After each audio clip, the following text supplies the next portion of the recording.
Hola, muy buenos días y bienvenidos al proyecto IPG Pathshala de español. Yo me llamo María Teresa Miramón y soy profesora visitante de la Universidad Jawaharlal Nehru en New Delhi. En esta universidad imparto asignaturas de lengua, literatura e historia de España, como por ejemplo literatura española medieval o literatura de los siglos XX y contemporánea, al igual que historia de España del siglo XX y distintas asignaturas de lengua española, que se titula Hernán Cortés y las cartas de relación. En este módulo vamos a hablar de la figura de Hernán Cortés, el gran explorador de la conquista de México.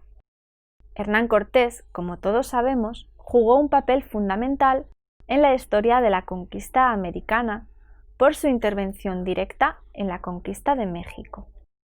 Pero también sus textos son especialmente importantes para conformar las primeras aproximaciones a la historiografía de Indias, ya que en sus cartas de relación escritas al emperador Carlos V nos llega información muy importante sobre el proceso de la conquista.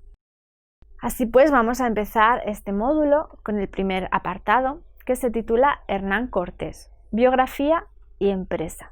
Hernán Cortés llegó al Nuevo Mundo en 1504, a la isla de la Española, con la esperanza de vivir grandes aventuras y ser parte del descubrimiento de nuevas tierras, para ganar gloria, poder y riquezas. En esta época, Nicolás de Obando era el gobernador, un familiar lejano de Cortés, que facilitó un puesto como escribano al joven. Él había estudiado 2 años en Salamanca para ejercer esta profesión.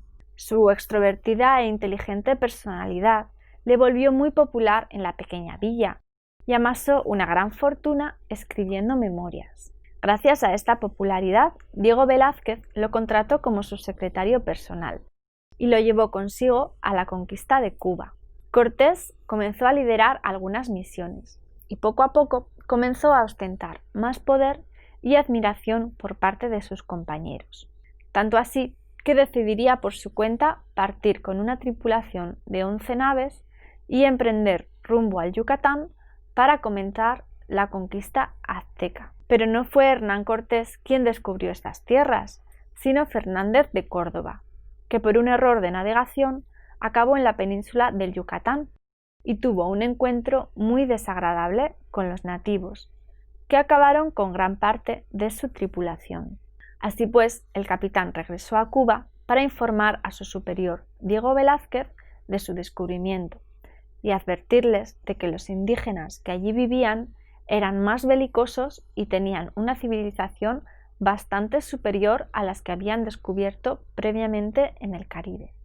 Mientras tanto, por su parte, los aztecas deliberaban sobre lo que tenían que hacer, muy confundidos. Una leyenda religiosa les hablaba del dios Quetzalcóatl, la serpiente emplumada que representaba a la sabiduría eterna. Se dice que este dios les había visitado siglos atrás, pero que se había marchado a causa de que sus súbditos no practicaban una actitud bondadosa como él quería.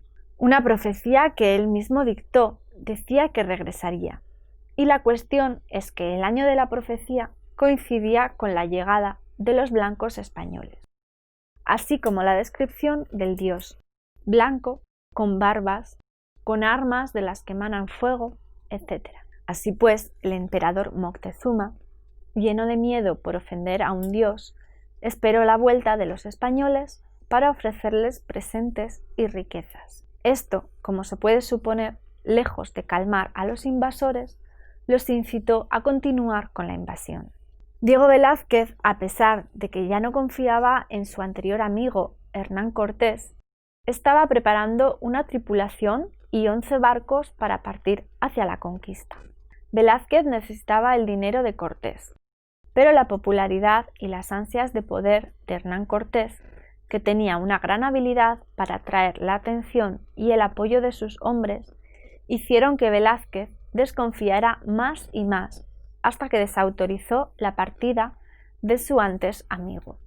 Esta orden llegó demasiado tarde, y Cortés mandó ultimar los preparativos y partió por su cuenta a tierras mexicanas. A su llegada a las costas del Yucatán, se encontraron con un español que había naufragado 8 años atrás, Jerónimo de Aguilar, que había aprendido la lengua maya sirviendo a un cacique local. Sería de gran ayuda en el futuro, y al principio de su llegada los españoles encontraron una gran oposición. Unos 12.000 indios se enfrentaron a ellos, pero los hombres de Cortés lograron matar a más de 800 indios y los caciques se rindieron, ofreciéndoles presentes, comida y mujeres. Una de ellas era una princesa azteca de 17 años que hablaba a la perfección la lengua náhuatl de los aztecas. Esta princesa se conocía como la Malinche, la princesa azteca que traduce la lengua a Hernán Cortés, y podemos ver una imagen a continuación. Hernán Cortés no se conformó con esta victoria. Él quería llegar hasta el mismo Moctezuma, el cual seguía pensando en los invasores como el dios Quetzalcóatl y seguía cubriéndolos de presentes. Aún así, sabía que podían acusarle de traición a la corona, ya que había partido por su cuenta hacia Yucatán sin permiso de su superior, Diego Velázquez. Por eso decidió escribirle al emperador Carlos V, reportándole con sumo detalle todos sus progresos.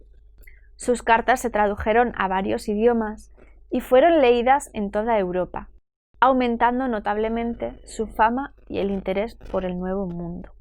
Además, creó una nueva villa, haciendo que sus hombres lo nombraran capitán de armas, y así tener poder legal en la empresa mexicana. Y vamos a hablar de las cartas de relación de Hernán Cortés. Hernán Cortés escribió 5 cartas de relación dirigidas al emperador Carlos V, explicando en ellas el proceso de la conquista de México. Vamos a comenzar por la primera carta de relación del 10 de julio de 1519, que se titula, comienza diciendo: Carta de la Justicia y Regimiento de la rica villa de la Veracruz a la reina Doña Juana y al emperador Carlos V, su hijo. Esta carta, como su título indica, va dedicada a la reina Doña Juana y a su hijo, el emperador Carlos V. Lamentablemente, la carta original se perdió y fue transcrita por el Cabildo, es decir, un grupo de vecinos que regía la ciudad de Veracruz, ciudad fundada por Hernán Cortés en la costa del Golfo de México. Esta primera carta de relación es la más breve de las 5 cartas y describe las nuevas tierras y sus plantas, y también hace especial hincapié en la necesidad de crear la villa de Veracruz y el nombramiento de Hernán Cortés por sus soldados como capitán general y de justicia mayor. Este título daba valor y credibilidad a la empresa que el explorador estaba liderando. Además de esto, solicitan al rey que no otorgue el título de gobernador a Diego Velázquez de Cuéllar, afirmando que no merece dichos honores. Vamos a verlo en el siguiente fragmento. Diego Velázquez, teniente de almirante de la isla de Cuba, envió el dicho año a suplicar a los padres gobernadores que residían en la isla española que le diesen licencia para armar ciertas naos que quería, según costumbre de aquellas partes, enviar a su costa a una tierra que él decía que había descubierto hacia la parte occidental de la dicha isla de Cuba, para saber y bojar la dicha tierra y para traer indios cautivos de ella, de que se pudiesen servir en la isla de Cuba para rescatar en ella oro y las otras cosas que hubiesen, pagando el quinto de todo ello a sus altezas, según la orden y costumbre que en aquello había, lo cual los dichos padres gobernadores le concedieron y dieron licencias, y así afirmó 3 navíos, un bergantín, y envió por capitán de ellos a un pariente suyo que se decía Juan de Grijalva, mandándole que rescatase todo el más oro que pudiese. Y es de saber que los primeros descubridores de la dicha tierra fueron otros, y no el dicho Diego Velázquez, según adelante aparecerá, los cuales, no sabiendo lo que se decían, la intitularon y llamaron Yucatán. La primera mitad de la carta, pues, es una apelación al emperador Carlos V para solicitar el rechazo del título de Diego Velázquez como gobernador, dándole para ello una serie de razones y describiéndole de los primeros descubrimientos realizados en 1517. También, en otro punto de esta misma carta, hacen una comparación hiperbólica entre España y las nuevas tierras encontradas, denominando a este nuevo territorio la Nueva España. De igual manera, se le atribuyen características maravillosas. Veamos un fragmento. Por la costa del mar es toda llana, de muchos arenales, que en algunas partes duran 2 leguas y más. La tierra adentro y fuera de los dichos arenales es tierra muy llana y de muy hermosas vegas y riberas en ella. Tan hermosas que en toda España no pueden ser mejores. Así de apacibles a la vista como de fructíferas de cosas que en ellas siembran y muy aparejadas y convenibles, y para andar por ellas y de apacentar toda manera de ganado. Hay en esta tierra todo género de caza y animales y aves, conforme a los de nuestra naturaleza, así como ciervos, corzos, gamos, lobos, zorros, perdices, palomas, tórtolas de 2 o 3 maneras, codornices, liebres, conejos, de manera que animales no hay diferencia de esta tierra a España, y hay leones y tigres. También en esta carta se describen los sacrificios humanos llevados a cabo por la sociedad azteca, y se tiene en cuenta de esta manera el interés religioso de la conquista, ya que Cortés da a entender que los indios de esta zona deberían ser bautizados e iniciados en la fe católica. A continuación podemos ver una imagen sobre la supuesta entrada de Hernán Cortés a la ciudad maya de Potonchán, en Tabasco, en 1519. Así vamos a pasar a la segunda carta de relación de Hernán Cortés al emperador Carlos V, el 30 de octubre de 1520.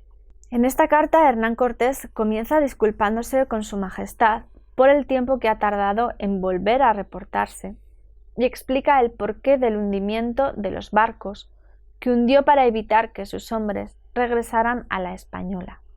Como podemos observar en el siguiente fragmento, una característica que recorre esta carta, al igual que todas las escritas por Cortés y otros cronistas, es el yo subjetivo que explica el relato. Y porque además de los que por ser criados y amigos de Diego Velázquez tenían voluntad de se salir de la tierra, había otros que por verla tan grande y de tanta gente y tal, y ver los pocos españoles que éramos, estaban del mismo propósito, creyendo que si allí los navíos dejase, se me alzarían con ellos, y yéndose todos los que de esta voluntad estaban, yo quedaría casi solo, por donde se estorbara el gran servicio que a Dios y a vuestra Alteza en esta tierra se ha hecho, tu manera como socolor que los dichos navíos no estaban para navegar. Los eché a la costa por donde todos perdieron la esperanza de salir de la tierra, y yo hice mi camino más seguro y sin sospechas, que vueltas las espaldas no había de faltarme la gente que yo en la di había de dejar. Cortés no solo justifica sus acciones, sino que también da una extensa explicación de los hechos acontecidos desde su llegada, las alianzas establecidas y los nuevos lugares que ha visitado, junto a su tripulación. Pero uno de los relatos más importantes de la carta es la descripción de la ruta hacia la gran ciudad azteca, la entrada a la ciudad de Tenochtitlán y la matanza del Templo Mayor, después de su encuentro con Moctezuma, la llamada Noche Triste. Podemos ver una imagen del encuentro de Hernán Cortés con Moctezuma. La tercera carta de relación de Hernán Cortés al emperador Carlos V es del 15 de mayo de 1522. En 1522, fecha de la tercera carta, la conquista de la ciudad de Tenochtitlán ya se había completado, y en ellas se dan los detalles de cómo se dio el proceso y de las batallas que surgieron en relación. La carta está firmada en un barrio de Tenochtitlán, en Coyoacán, y Cortés se denomina a sí mismo como capitán y justicia mayor del Yucatán, llamado ahora Nueva España. También refiere las alianzas que se formaron con los nativos y describe detalladamente los combates que se llevaron a cabo. En ocasiones, la carta nos recuerda a las estructuras y características de las novelas de caballerías. La hipérbole, exageración de las acciones y de los hechos, la búsqueda de la honra, el valor o el premio del protagonista después de pasar por diferentes pruebas. Sucesivas batallas que llevan al héroe, en este caso Hernán Cortés, a conseguir completar la conquista. La violencia glorificada, es decir, las batallas y los combates que tienen un fin noble. Una geografía fantástica, que son las nuevas tierras presentadas de forma hiperbólica y fantástica, alejadas de la realidad, entre otras características que se pueden atribuir a su narración. Vamos a ver un fragmento de los múltiples relatos de una de las batallas, donde se pueden ver estas características. Viendo que estos de la ciudad estaban rebeldes y mostraban tanta determinación de morir o defenderse, colegí de ellos dos cosas. Una, que habíamos de haber poca o ninguna riqueza que nos había tomado, y otra, que daban ocasión y nos forzaban a que totalmente los destruyésemos. Y de esta postrera tenía más sentimiento y me pesaba en el alma, y pensaba qué forma tenía para atemorizarlos de manera que viniesen en conocimiento de su yerro y del daño que podían recibir de nosotros, y no hacía sino quemarles y derrocarles las torres de sus ídolos y sus casas. Y porque lo sintiesen más, este día hice poner fuego a estas grandes de la plaza, a estas casas grandes de la plaza, donde la otra vez que nos echaron de la ciudad, los españoles y yo estábamos aposentados, que eran tan grandes que un príncipe con más de 600 personas de su casa y servicio se podría aposentar en ellas. Y otras que estaban junto a ellas, que aunque algo menores, eran mucho más frescas y gentiles.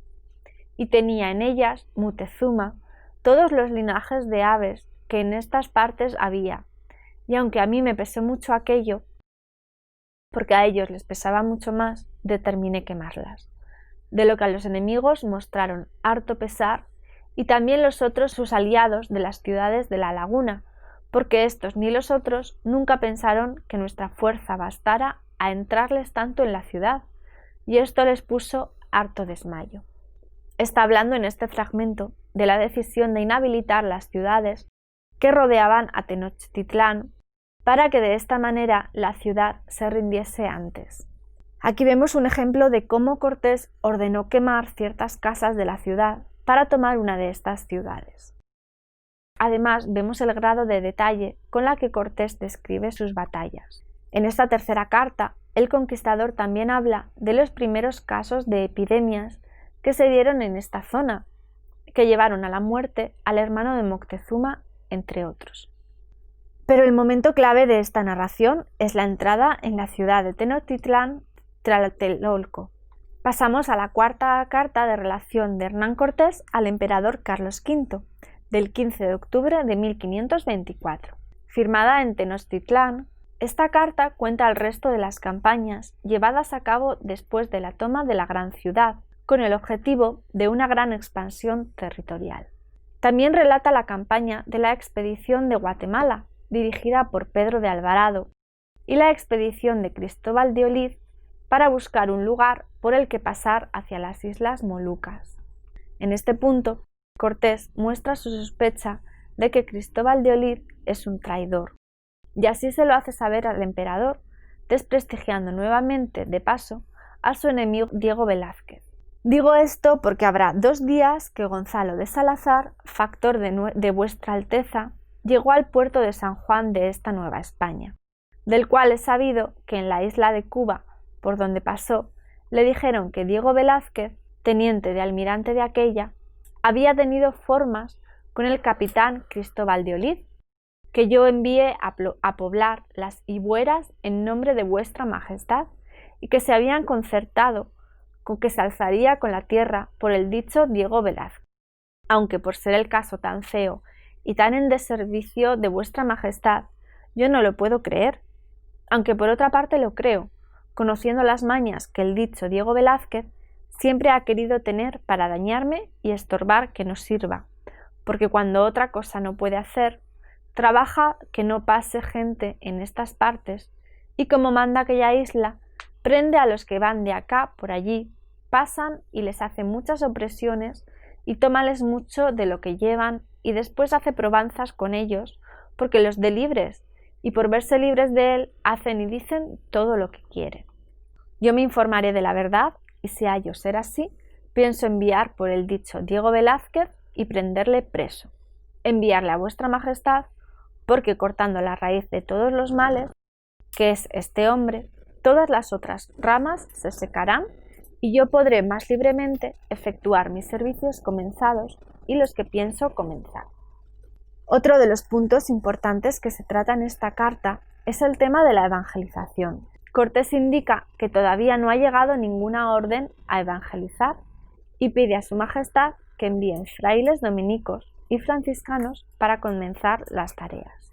Y ya por último pasamos a la quinta y última carta de relación de Hernán Cortés al emperador Carlos V, del 3 de septiembre de 1526. Por último, en esta quinta carta, Cortés confirma la traición del capitán Cristóbal de Olid en su expedición hacia Honduras, así como su propia expedición hacia el territorio, para atajar la conspiración y la rebelión.